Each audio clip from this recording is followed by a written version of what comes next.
Bien bonjour les amis, je voudrais simplement vous informer que je vous propose un voyage à la rencontre des runes.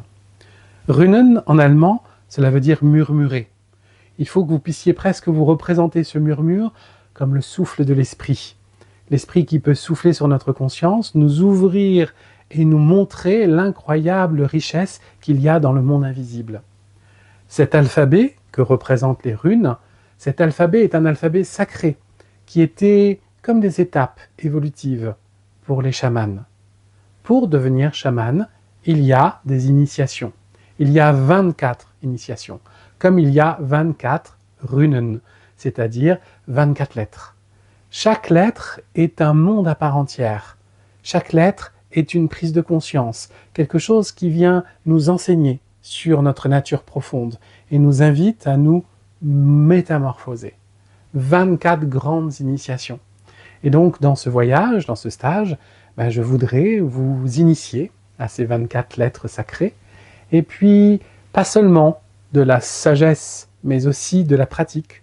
À la fois de la pratique, parce que, comme ce sont des lettres, elles peuvent se chanter, comme elles peuvent se dessiner, c'est un alphabet cunéiforme que l'on peut graver dans la pierre, eh bien on peut prendre la posture physique qui représente la rune, donc il y a aussi un yoga des runes, et puis, une fois que l'on maîtrise bien ces 24 initiations, ces 24 enseignements, eh bien on peut faire des tirages de runes.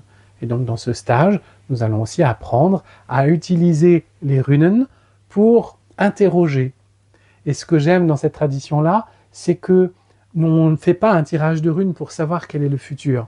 On fait un tirage de runes pour retrouver son pouvoir personnel. C'est-à-dire de voir ce qui se trame, et en fonction de ce qui se trame, de pouvoir saisir si ça nous convient et qu'on puisse s'aligner avec ce qui se trame, avec un conseil que fait les runes, ou bien si ce qui se trame ne nous convient pas, que nous puissions retrouver le pourquoi ça se met en place.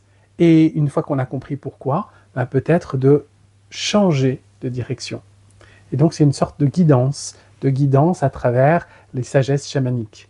Ce que j'aime aussi beaucoup dans ces tirages et dans cet enseignement, c'est qu'il est très pratico-pratique. Il est beaucoup plus concret que des tirages de tarot ou des choses plus métaphysiques.